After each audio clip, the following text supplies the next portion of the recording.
जैसे ही तवा गर्म हो जाएगा आप उसमें घी डाल दीजिए। यहाँ मेरे पास है अदरक और लहसुन।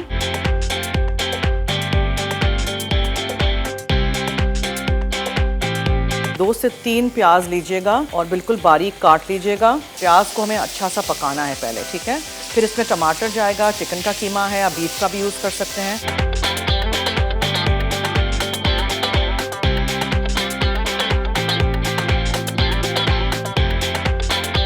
थोड़ी सी हरी मिर्चें हम डालेंगे, मैंगो का जो अचार होता है वो। कुटी हुई लाल मिर्चें इसमें जाएंगी, डिपेंड्स आपको कितना स्पाइसी करना है। अब हम इसमें नमक शामिल करेंगे, हल्दी है, ये है सौंफ और गरम मसाला पाउडर, कसूरी मेथी।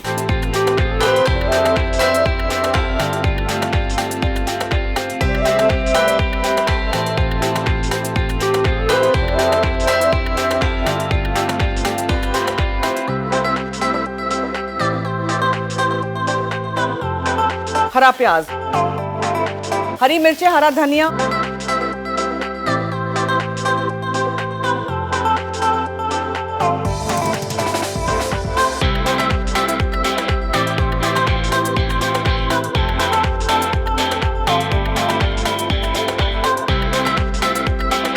तो चिली गार्लिक सॉस है हमारे पास।